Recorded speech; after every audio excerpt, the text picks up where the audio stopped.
It began as an ordinary night. Nothing out of the ordinary, at least that's what everyone believed. A quiet street, a dimly lit warehouse district on the outskirts of the city. The rain had started to fall just after 11 p.m., soft at first, then harder, drumming against the metal rooftops. Inside one of those warehouses, a meeting was taking place, one that was supposed to be routine. An exchange of money, a few words, and then she would walk away. That was the plan. But plans have a way of unraveling. Her name was Special Agent Eleanor Briggs, a rising star in the FBI's Organized Crime Division. Smart, fearless, and that night she was deep undercover, working a case that had been months in the making. Then thunder, followed by a muffled gunshot, and finally silence. Her body was found at exactly 12:17 a.m., face down on the wet pavement, a single bullet wound to the chest. The undercover wire she'd been wearing had been ripped away. Her firearm still holstered at her side. No sign of a struggle, no sign of the suspect. The man cradling her lifeless body in the rain, her husband, Detective Samuel Briggs, a respected officer with the city's police department, a man who had spent his life protecting others, a man who now wept over the woman he had sworn to love and protect. His fingers trembled as he touched her cheek, his voice raw and broken. No, no, no, no, Ellie, please. To the outside world, it was the ultimate tragedy, a husband losing his wife, a fellow officer losing one of their own, and for a time the grief overshadowed everything else. But in the days that followed, as investigators combed through the details of that night, something didn't add up, and soon they would uncover a truth far more chilling than anyone could have imagined. What really happened to Special Agent Eleanor Briggs that night? The rain had stopped by the time the crime scene unit arrived. The air was thick with the scent of damp asphalt and something else, something metallic, something final. Eleanor Briggs lay motionless under the cold glow of flashing police lights. The water pooled around her body had turned dark, swirling with something red. Detective Samuel Briggs sat on the curb a few feet away, his hands pressed together, his body swaying slightly. His face was drenched not just from the rain, but from tears. His uniform was soaked, his badge glinting under the artificial glow. His lips trembled as he muttered the same thing over and over. She didn't deserve this, she didn't deserve this. To anyone watching, it was a heartbreaking scene. A husband grieving for his wife, a detective mourning one of their own. But not everyone saw tragedy. Some saw something else. Standing at the edge of the scene, Detective Adrian Cole watched in silence. He had seen grief before, real grief. He knew its weight, its unpredictability. It was raw, unfiltered. But this felt controlled, rehearsed. It was just a feeling, a whisper in the back of his mind. He didn't know why, but something about Samuel Briggs didn't sit right. Still, it was too soon to suspect anything. For now, the evidence would tell the story. The forensics team worked quickly, scanning the area with precision. The crime scene was disturbingly clean. No signs of a struggle, no defensive wounds on Eleanor. Just a single gunshot wound to the chest. A professional kill. The FBI agents on site exchanged glances. This wasn't a botched robbery. This wasn't random. This was targeted.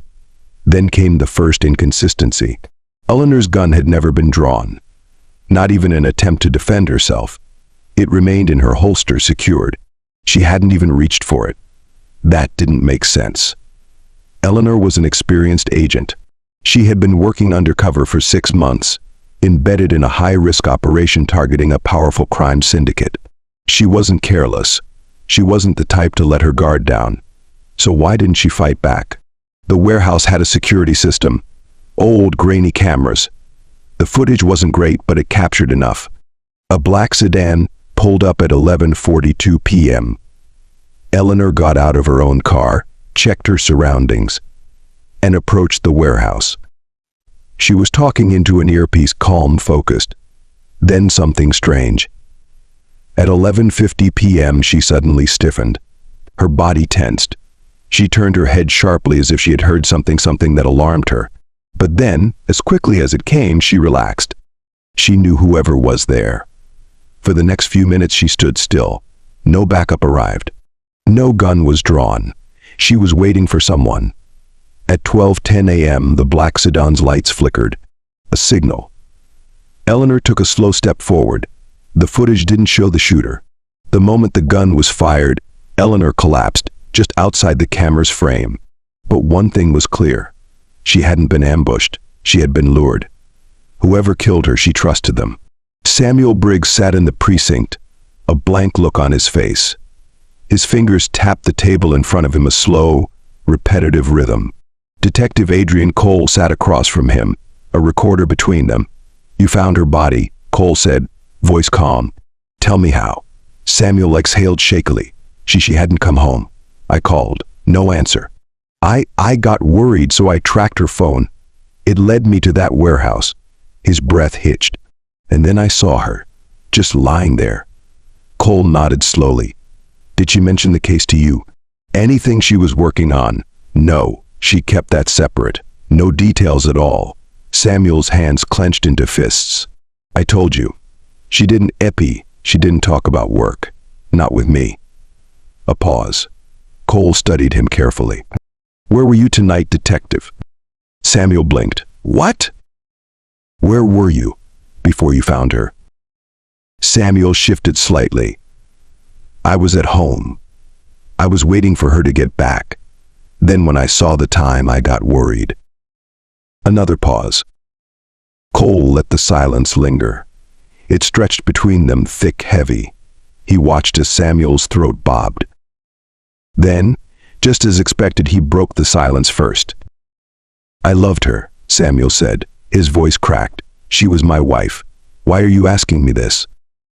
Cole sat back, nodding slightly. "Just routine." But deep down he knew. Something was wrong. The deeper investigators dug into Eleanor's case, the stranger it became. Her phone records showed something odd. In the weeks before her death, she had made dozens of calls to an unknown number. The calls were short, most under a minute. No messages were exchanged. Just quick, whispered words before she hung up. Who was she calling? Then, another revelation. Eleanor had rented an apartment one Samuel didn't know about. A second place, small, just outside the city. The landlord confirmed she had paid in cash and that she had stayed there several nights a week. When investigators searched the apartment, they found a burner phone. Inside, a single unsent message. "Meet me tonight. I have everything I need. It ends here." It was sent at 11:39 p.m., minutes before she arrived at the warehouse. Who was she meeting? And why did she think it was the end? The final clue came from forensics. They had lifted prints from Eleanor's car. Smudges on the passenger side door. Someone had been there recently, someone who left partial DNA. When they ran it through the system, the results sent shockwaves through the department. The prints didn't belong to a known criminal. They belonged to Detective Samuel Briggs. He had been in her car that night. He had been at the scene. He had lied. And now they had proof. The case was about to take a chilling turn. Samuel Briggs wasn't just a grieving husband.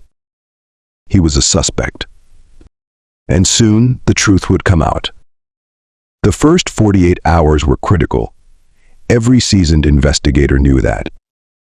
If Samuel Briggs was responsible for Eleanor's death, he had been careful, too careful. There was no physical evidence tying him directly to the murder, at least not yet. But forensics, phone records, and inconsistencies in his story were beginning to tell a different tale. It was time to press harder. Samuel Briggs' statement was clear and consistent, at least on the surface.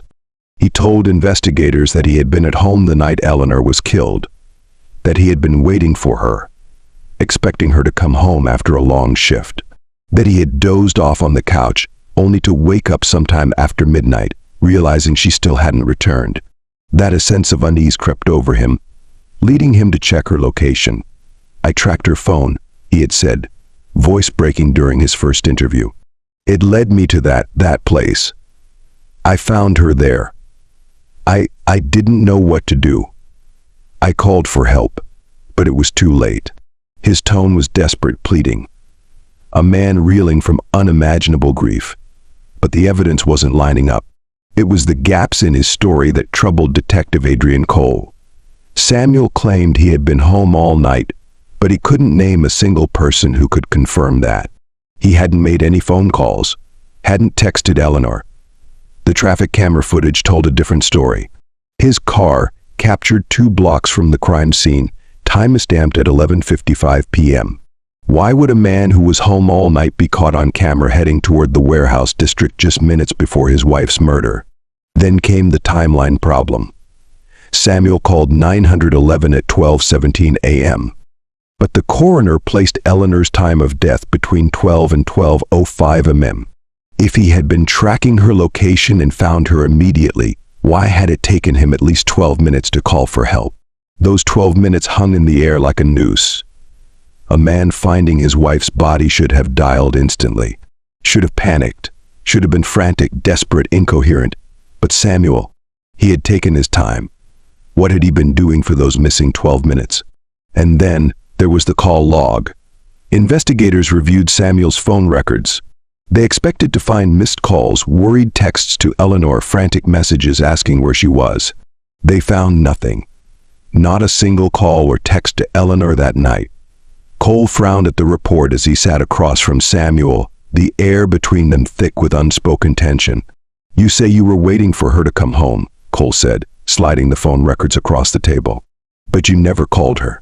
Never checked in. Not once." Samuel shifted in his seat. "She told me not to bother her when she was working. She was late. She was missing. And you just sat there." There was a pause. Samuel's jaw tightened. "I fell asleep." Cole nodded slowly, tapping the traffic camera photo. "And I suppose that's not your car." Samuel stiffened. His face didn't betray shock or confusion, just a split-second pause. A brief hesitation. "I drove around for a bit," he admitted. "I got worried, so I went looking for her." Cole leaned forward. "And yet you never called her?" There was another pause in the room. The room felt smaller now, the walls pressing inward, the weight of Samuel's own words sinking around him. "I was trying to track her down," he said, voice strained. "I didn't want to panic her." Cole let the silence hang. "You were there," he finally said, voice calm, "quiet, weren't you?" Samuel's fingers clenched into tight fists. Cole watched him carefully. Every movement, every twitch, every subtle shift. The silence stretched until Samuel finally exhaled, slow and deliberate. "She shouldn't have been there." Cole's heart slowed. It wasn't a confession, but it was damn close. He was getting closer to the truth. Something had gone wrong that night. Something Samuel wasn't saying. And to understand why, they had to go back. They had to understand who Eleanor Briggs really was and what she had discovered before she died. For years, Eleanor had been seen as the perfect FBI agent. Focused, professional. A woman who carried herself with grace and strength, respected by colleagues, admired by recruits. But outside of work, Eleanor was a mystery. She rarely spoke about her personal life. Even among close friends, she kept conversations light, carefully avoiding any mention of home. To the world, her marriage to Samuel Briggs had been solid. But now cracks were beginning to show. She had been different lately, said Agent Valerie Cruz, Eleanor's closest friend at the bureau. Withdrawn. On edge. It was like she was afraid of something. Investigators listened carefully as Cruz spoke. "She was planning to leave him," she whispered. The statement hit like a gunshot in the room. Eleanor and Samuel had been together for nearly 8 years. To everyone around them, they were the perfect couple, a detective and an FBI agent, bound by duty and love. But appearances were deceiving. "She told me she was tired of living a lie," Cruz continued. "She said she couldn't trust him anymore." The word trust stood out. Had Eleanor found out something about her husband? Had she uncovered a secret she wasn't supposed to know? Had he found out first? Investigators started digging into Eleanor's personal records. What they found changed everything. Eleanor had rented an apartment under a fake name. A second place, outside the city, paid for in cash. Samuel didn't know about it, and when they searched it, they found something chilling. A burner phone. Inside, a single unsent message. Meet me tonight. I have everything I need. It ends here. Sent at 11:39 p.m., just minutes before Eleanor walked into the warehouse for the last time. Who was she meeting? What had she found? And did that knowledge seal her fate? The investigation was closing in. Samuel Briggs was not the man he pretended to be. And the truth was about to surface. Samuel Briggs had always been a respected officer.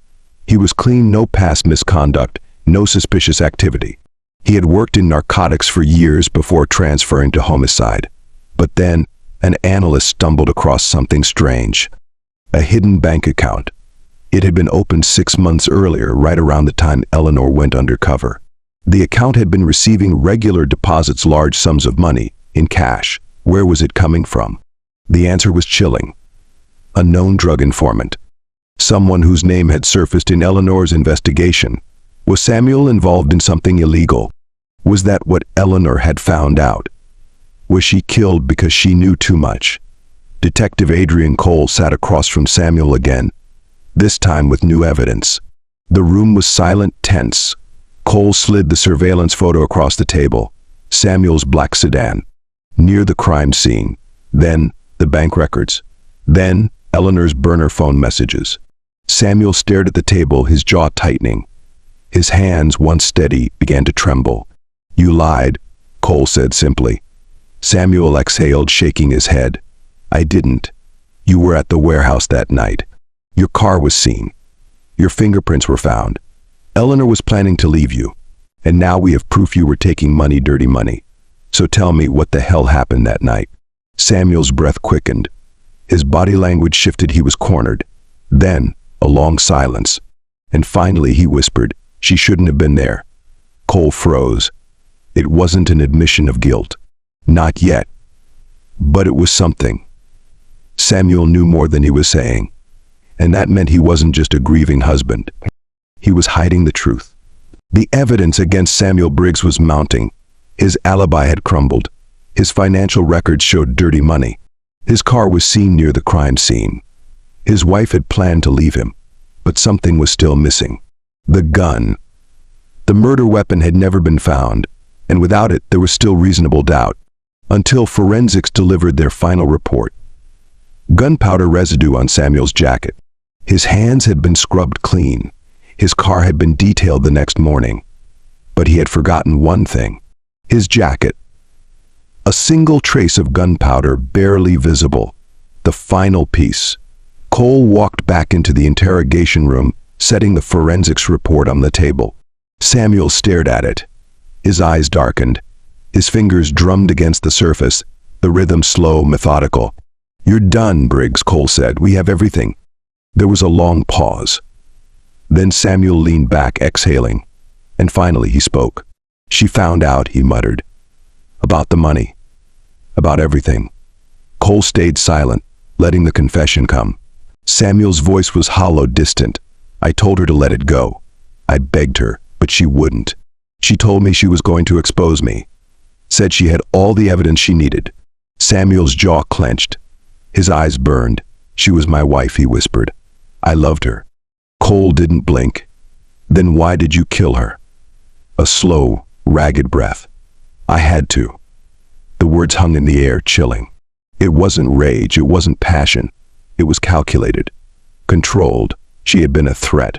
So he had eliminated her. The truth had finally come out. Samuel Briggs wasn't just a grieving husband. He was a murderer.